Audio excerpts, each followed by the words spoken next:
Hello guys, welcome back to Justin and Sam, or just Justin today because Sam isn't here. But today I'll be going over my college essays that I used for the UC application cycle. I'm obviously, or I obviously don't know what my admissions officers thought when they reviewed my application, but if I had to guess, it was these essays that got me into most of the UCs that I applied to. I'm saying most because UC Berkeley waitlisted me. Gosh darn it, Berkeley. But yeah, my point is that like even though I only had like 4 extracurriculars, like the fact that I still got into like USC and UCLA shows how much of an impact your essays can really have on your overall decision. Alright, so in case you guys couldn't already tell, your essays are so important, especially this year. Now that not your essays, your SATs aren't even required anymore. Yeah, your essays are going to be huge game changers. So, sure, your numbers and stats will get you noticed, but it's your personal statement that will set you apart from everyone else. Alright, so I'll be going over 2 of my UC essays to maybe give you guys some inspiration in case you guys are stuck. Please don't plagiarize. It would be bad for both you and for me, so please just don't do that. Also, if you guys were wondering about the 650 word Common App essay, check out Sam's video. She's gonna talk more about how that all works, the logistics of it all, and what to do, what not to do, stuff like that. So yeah, check it out. Okay, so for the UC system, there are 4 essays that you need to write. You're given 8 prompts and you get to choose any 4 of them to answer. So today, I'll be going over my 2 favorite UC essays.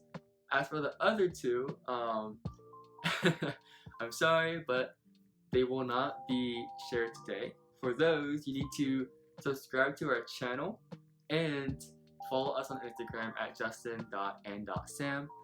And once you do both of those things, please just DM us and we will respond with my essays. So my first essay answers prompt 1, which should be somewhere on the screen, probably here. And my essays also have titles to them. You don't need them, they're honestly kind of extra. If anything, they took up more of your word count, so just be mindful of that. Yeah. With that being said though, we're gonna jump into my first essay. So I shall read it right now. Okay, so my first essay is titled PK. Alright. Every pastor's kid knows the system. Don't get caught misbehaving and be sure to volunteer in everything, all while smiling. As a PK myself, leadership roles were more often than not assumed to me. As soon as I was baptized and eligible to hold ministry positions, I was asked to be an usher. A few weeks later, I was asked to partake in kitchen ministry. Several months later, I was asked to make the PowerPoints for Sunday services. Of course, I obliged to these requests. After all, I was simply fulfilling my duty as a PK. This became the norm, others asking me to do something and me gladly carrying out their requests. It was after a sermon that one of the church's regular attendees approached me. I straightened into my white collared shirt, stood a bit straighter, and smiled. As an usher, it was my job to show hospitality to all who attended the service. "Hello, Auntie. How are you today?" I asked the woman. Without answering the question, she looked at me and said, "Thank you for your ministry. I hope that my son can be half the man you are." Yes, it was just 2 sentences, but what she said made me realize that my leadership position provided me with something that nothing else could offer. I was able to be a blessing to my community while at the same time being a role model for others. With this in mind, I made sure to actively seek out opportunities to be a positive influence to those around me, instead of simply obeying orders. The very next week, I signed up to become a Sunday school teacher, and after 2 months of teacher training, I was finally eligible to teach. It only took me a month, however, to realize the level of dedication required to be a teacher, especially for rowdy 3rd and 4th graders. Regardless, I still partake in my ministry to grow my Christian faith and understanding towards others, and to ultimately make a lasting impact on the future generation. So for this essay, I tried to take the humble brag approach, where I made sure to mention my church positions, while at the same time keeping myself human by adding in my interaction with the woman who thanked me, which I think is a good thing because you want to be relatable to your audience, and your audience in this case is your admissions officer, right?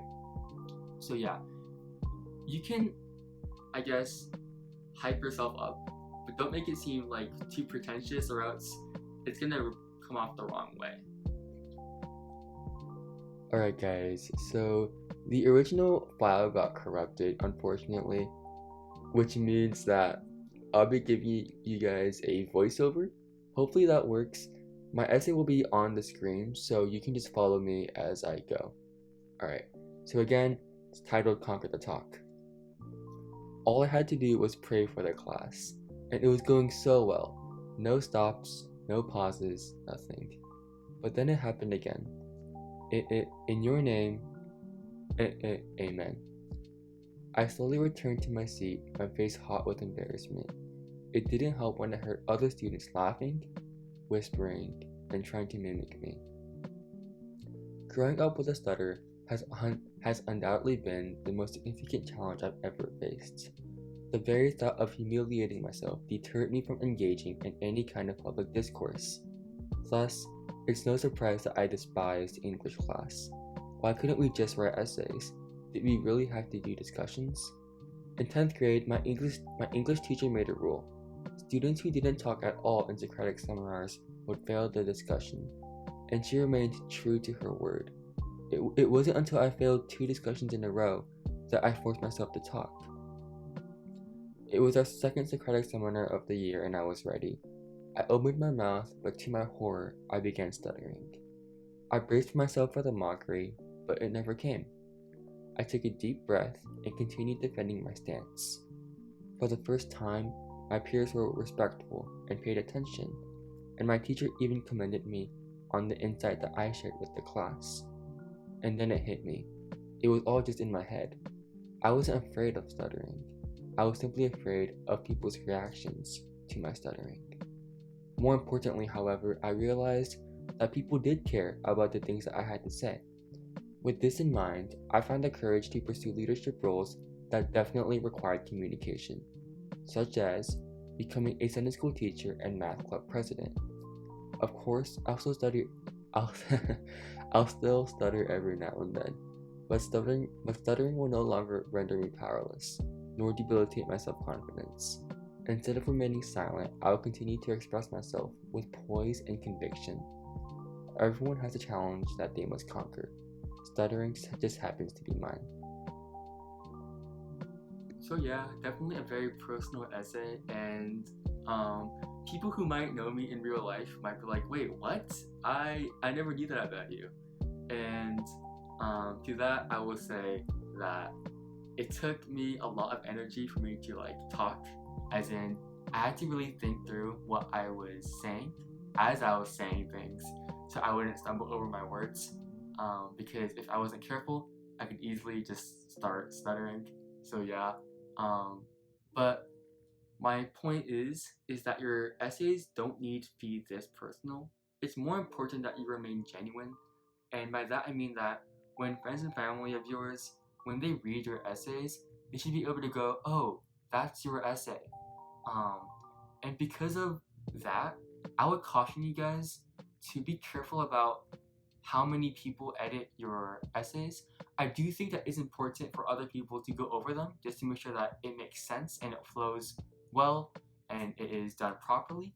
But be careful to not let your voice get drowned out, because at the end of the day, it's your essay and you want your own voice to speak for itself. So yeah, again, hope that helped you guys. And oh wait, yeah, if you guys wanted to see my other 2 essays, please subscribe to our channel and follow us on Instagram at justin.n.sam.